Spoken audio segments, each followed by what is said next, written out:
Yo, what's up, guys? It's your boy Bernie here, back at you again with yet another video. Today, what we got on the Fusion Corp agenda, and it's going to be another What Did We Learn Raw review.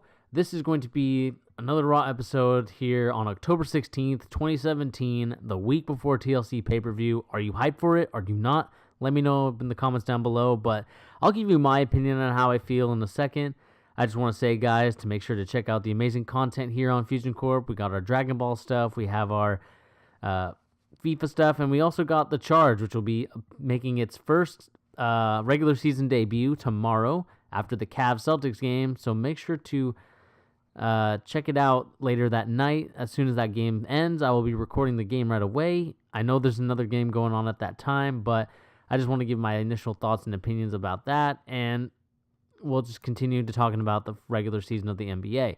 But right now, we have to discuss what did we just learn, Raw review, and I don't know what to say, guys. Is this really a go-home show? If you think about the go-home shows, even back in 2007, even way back when I was watching as a kid, the go-home shows were still a great mystical feat that left you wanting more after that Raw or SmackDown. Well, it was not combined pay-per-views, but, you know, after a Raw or SmackDown ends and there was a feud going on, you were excited that week because you knew that the feud was going to be a very exciting one, and it was going to be one where you were going to be very enthusiastic about what's going on with the product and the program at the time. But today, in this new pay-per-view era, this new garbage, I would call it the garbage era, because that's pretty much what WWE gave us today and has been giving us for the past couple years, is just total basura. This stuff is just very I can't even describe it, man. Like, I'm just going to go right to the end because it just infuriated me as a fan.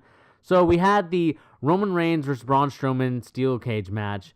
Of course, you know that Kurt Angle made the stipulation that if either team, if the Bar decide to interfere in the match with Roman Reigns, that they were going to lose their fourth member in Braun Strowman. And if Braun Strowman wins, they're going to gain a fifth member, which everyone presumed it was going to be Curtis Axel. And I kind of wish it was Curtis Axel because I think it's about time that he got something that he deserved. I mean, we're tired of seeing like the same old people get these opportunities that, frankly, don't come to these guys very often. But instead, I'm just going to go to it right now. We got Kane. So Kane is now officially in the match, and I just have to ask why is Kane in the match? Kane is a mayor in Knoxville, Tennessee. I don't know if he won or lost. I know he was running for it. But why is Kane in the show, man? Why is Kane going to be at TLC? He hasn't been on TV forever. He's out of shape. He's not... I mean, he looked pretty good today, but that's besides the point. The point is that he's a character that should have been retired. But, of course, WWE, I don't know... I can't even fathom as to what they're thinking here. And we'll go to another point where I'm going to talk about the Roman Reigns kind of getting a cheap pop with the Shield reunion. But first, Kane. Why is Kane there? We all understand that Kane is definitely not the guy anymore. He's definitely not what he used to be. And all of a sudden, we're just adding him to the roster to this TLC match. I mean, why? Why is Kane in this match? It makes no absolute sense why he's in this match. It makes no sense. I get so frustrated because the storytelling is so simple. It's so easy to tell this story. I just don't understand why WWE just can't tell a correct story. We have to bring in Kane. We have to bring him in through the ring. He has to chokeslam Roman. Roman can't win clean. I mean, it's not like Braun Strowman beat Roman Reigns clean already, so it wouldn't really hurt Braun Strowman beating Roman Reigns. So I still don't understand why this had to happen. It makes no sense to me. Kane doesn't make any sense in this match coming this Sunday at TLC. Absolutely no sense. We all know that Roman Reigns and the Shield are gonna be able to win this next match because I don't have any faith that this team that they've assembled is going to win or do anything. Kane doesn't make any sense in this match. Kane has no ties to them. Maybe, I mean, you could say is that, oh, maybe The Miz paid for Kane to come back and all that stuff, but it still doesn't make any sense in terms of storyline. It just doesn't. And anyone that argues that, oh, you know, adding Kane is an exciting thing, it's great. No. Kane is not exciting. He's boring. He's very stale, and his gimmick is just old now. We've already had him with the corporation, and not the corporation, but the what do you call those guys? Triple H, Stephanie McMahon. I can't. Anyway, it doesn't even matter what they're called. The thing is that this to me is just an absolute waste of time for Kane, and it's just a waste of time for the Miz, Taraj, and the Shield. It makes no sense to have this reunion. Was supposed to be something special, something in the making, something that should have been a WrestleMania or SummerSlam like build. And instead, what we got is this generic, boring bullshit. And I'm gonna say bullshit. I'm tired of being PG here, especially when the product doesn't deserve a PG opinion. It deserves a rated R opinion with cuss words and just anything that can express disappointment and anger towards the company and the product. It makes no goddamn sense. Why Kane is in this match. It makes no sense as to why the Shield are with Roman. I mean, if it's for a cheap pop, it didn't work because obviously Roman got booed as soon as he was by himself. I don't know. WWE had to think this. There was no way that WWE thought, you know what? The Shield thing is going to work. Roman was over when he was there, and it's going to work now. No, it doesn't work like that. What you need to understand is that Roman Reigns is a damaged character in terms of if you want to make him a face until you turn him heel where he can get the appropriate badass and people starting to like Roman again.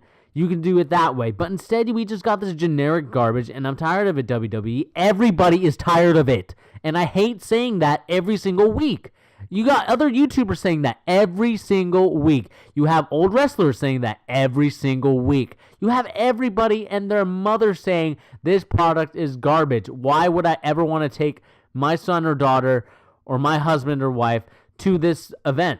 It makes no sense to me. And yeah, and I don't want to hear the haters saying, "Oh, you're just hating because you're a New Japan mark, or you're this mark, you're that mark, you're an internet wrestling community mark." It doesn't matter about the mark. I'm not a mark because I'm smarter than the person that's watching casually. No, the thing that I just get upset is that it's bad storytelling, and you're just falling for the bad storytelling. It's like if you go to a McDonald's, a Burger King, or whatever food establishment that you like to eat at, you want excellent quality product, no matter if it's made cheaply. I mean, obviously WWE doesn't have to be creative with their stories to get some good reaction. But instead, we get this Wonka burger. I don't even know what a bad burger place is because I don't eat burgers anymore. But, whatever bad burger place it is, and you just get the stale meat, the stale bun, the stale lettuce, the expired cheese. That's a nasty-ass burger. You're not going to eat that burger. But with the WWE, it's different, apparently. Apparently, we lower our expectations. We lower the bar for WWE because it's a WWE. They can do nothing wrong. But no, we need to, as fans and as people that comment on the WWE, we need to hold them to a higher standard. This storytelling, this booking is absolute basura. It makes no sense as to why. I mean, I will still harp on the fact that Kane should not be there. Why Kane is there makes no goddamn sense. Kane should have been gone. He should have been not even there. But instead, WWE wants to bring in Kane for the bants, the lulz. Why, WWE? It makes no sense, and I will keep saying that because when you look at the show, when you look at everything that happened, it makes no sense. And this is basically I want to just preface this video as this is going to be the main talking point of this What Did We Learn Raw, because what did we learn? We learned that WWE can't book shit. They can't tell a good story. They can't do anything right, and I don't understand. It makes no sense to me because you fired a guy that decided to go back to ROH, I think. He had a good story in terms of he thought outside the box. He helped Jericho with his new gimmick with the list. And you have someone like that. The thing that got over tremendously with the crowd. The thing that got over so well with the crowd, and you decide to fire that guy because he took a picture with the Bullet Club.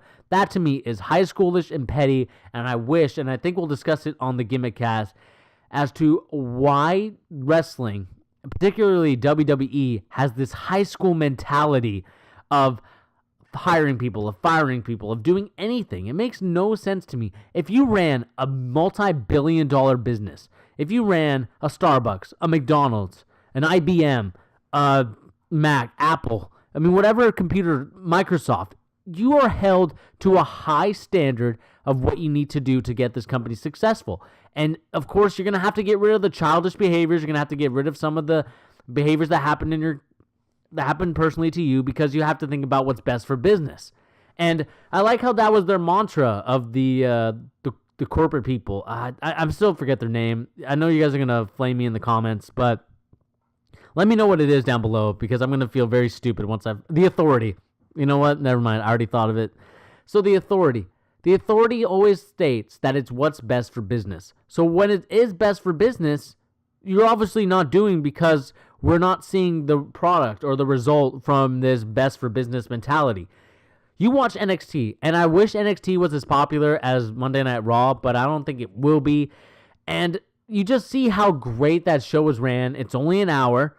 You see some of the wrestlers some of the time. You don't see everybody all the time. And that's what makes everybody in that ring, especially the champions, when you had Asuka down there, and Nakamura, Finn Balor, and Samoa Joe. When you have these guys down there, and they're not on the TV often, and they just cut promos instead of doing this, it makes the characters feel special, and it makes you want to watch them more. But WWE and Kevin Dunn and Vince McMahon and the whole Stamford, Connecticut crew, they just don't know what to do. I honestly think they're just so out of... It's so frustrating to me as a fan that they're so out of touch. They're so out of touch with everything that goes on in the business. They don't know anything good of pop culture. They don't know... They have a great thing in the Cruiserweight Classic. They fucking ruined that. It makes no goddamn sense. And I generally don't like to cuss, but like I said, this lashing that we're going to give the WWE tonight for Raw needs to be rated R, because this was a F-level show, and I don't know what's going on with the WWE right now. I don't know what kind of storytelling this was, but whoever the story writers are, they need to be fired. This was absolute garbage. There was no possible way that you can tell me that this was a good... If you told me that tonight was a good Raw, a good go-home, let alone a good go-home show, then you're out of your fucking mind. There is no way that you can tell me what we watched out there tonight was anything that you're excited for TLC. I don't know. Even the casual fans have to admit that that was absolute garbage. Oh, man. I don't really want to talk about Raw, because that's how garbage I thought that last segment was. Other than that, the only thing that we really learned was that Enzo now has a goon squad with Tony Nese, Arya Daivari, I think. I can't remember. I mean, the Cruiserweights are just a bunch of irrelevant people, and I wish they would make them relevant again, but of course, WWE doesn't like to make people relevant. They just like to bring people in so other companies can't have them, which is a very, like I said, high school mentality, and it's a very dumb mentality for a multi-billion-dollar business. If you want to keep that relevant for the next 20 to 30 years, run it like a Microsoft, a Starbucks, a McDonald's. It makes no sense why you're running it like it's some Schmo Joe's Burger Shack off the corner of 700th Street. I don't even know what street that is, but it's just like that. You don't want to run it like that. You want to run it like the other companies, and I just don't see it with you guys. The only thing, I'm trying to think what else we learned, because other than that, it wasn't really anything that special. I guess the other thing we learned, too, is that Curtis Axel is really over in Portland, Oregon. Congrats to Curtis Axel, man. I guess everybody in Portland, Oregon, I don't know where he's from. I don't think he's from there. But, everyone was really about that Curtis Axel life, and they just kind of jobbed him out when he was trying to go find Roman Reigns. And it's just so sad to see. Other than that, there was really nothing else to this show that I really want to talk about besides that Roman and Braun Strowman steel cage match. Oh, this is what we'll talk about, because I just remembered it before we go back to that steel cage match and kind of rant about it some more, is the fact that I think the WWE knows that they can't get Roman over with the Shield. They know that that gimmick is going to wear thin, and as soon as Roman is by himself, like he showed tonight, he's going to get booed. It makes no sense. You know what the end result is, yet you keep doing it. You keep nailing the same nail with the hammer. That doesn't work. It's a dull hammer. It doesn't work. And instead of trying to figure out new ways, innovative ideas, new ways to get other people over that deserve to get over, instead of that, what we got was more of the same, Roman getting booed because he was by himself and not with Seth Rollins and Dean Ambrose. And I think it's going to lead further to a Dean Ambrose heel turn like everybody's been saying, so I'm not the first one to say it. But I just don't know, man. It makes no sense, man. It makes no goddamn sense. It's just it's laughable, man. It's so laughable that you have the easiest booking. You have the most talented roster of all the land, all the wrestling land. New Japan, Ring of Honor, What Culture. I don't know if they're still called What Culture, but you still have those wrestling corporations that would love your roster. But instead of building these guys up, building everybody properly, you do this garbage, this basura. And I keep saying basura because I like that to say that word a lot. So if you're wondering why I keep saying it, that's why. But yeah, they know that it's not going to get Roman over by putting him with the Shield. I think they know that. This to me just signified what they were trying to do with this pay-per-view, and they're trying to sell it with this big ass gimmick of a 5v3 tag team match, and it just why? Why does this it makes no sense. I feel like Asuka could sell it herself. I know they don't have any faith in just Asuka selling it, but you got to understand, and the thing is, you have to put over, and they didn't put it over. If you want to get Asuka's match over with the crowd, with the WWE Universe, you say that she's undefeated in NXT. She's gone undefeated in her time there. She's looking to be undefeated on the Raw roster. We'll see if the streak can continue on Raw. That, to me, is such an easy ass storytelling device, but you refuse to say anything about NXT on the main roster. You say it maybe once or twice here or there on a blue moon on the 7th day of the month of September, October, November. It's just like you don't want to mention NXT for whatever reason, I won't know. And it makes no sense why you won't want to mention it, because most of your guys that you're bringing in now are from there. Most of your guys there are brought up from NXT, and you don't bring up their accomplishments or achievements. It makes no sense at all to me. It would make so much more sense to me if you would add that, but instead we just get this, Asuka's coming up to the roster. Everyone should be afraid of her.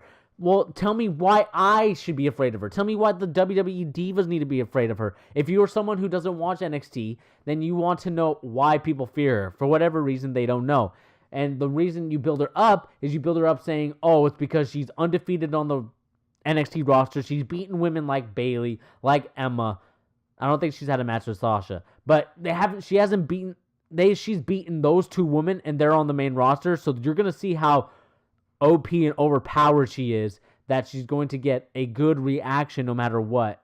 And it's just kind of sad to see that I don't have faith in the WWE to build Asuka up the correct way. They're going to make her probably lose on some BS match or some DQ win, where we should know that Asuka is a monster. She is the Bill Goldberg of the women's division back when he was in the WCW days. So to me, it makes no sense as to why you don't build up Asuka, and she could easily sell this pay-per-view if you build it up the right way. But instead, what you've gone for is this gimmick-ass match with Braun Strowman, Kane, The Miz, and Cesaro and Sheamus. For whatever reason, I don't know. Versus the Shield, which is just a very cheap way to sell a pay-per-view. And you didn't even do it right. You didn't even sell the pay-per-view the correct way. Man, it makes no sense to me. You didn't sell it properly. Obviously, if you would have sold it properly, you would have saw that it was going to be different. It was going to be more dramatic, more tension between the Shield and the Miz and Sheamus and Cesaro, the Bar. But instead, like I said, like I've been trying to say, it's just we've been getting this garbage stuff. And oh man, this Raw review is already like 20 minutes.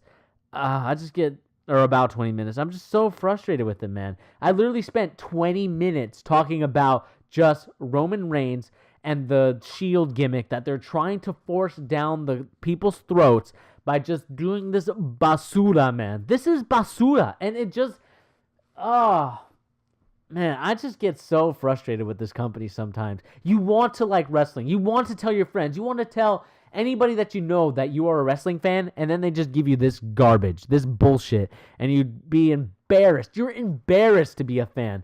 You watch NXT, and people are like, oh, all right, that's cool. I actually like that. That's actually pretty dope that It's built kind of serious. They could also have its funny moments. It's pretty cool. It's just like a regular TV show. But on Raw, it's a tragic comedy. A tragic comedy of showing that an old man who's out of touch can't book a wrestling show so simple that you have to use old gimmicks that are not even that old. It's probably like 4 years old, which is not even nostalgic. Nostalgic is at least 10.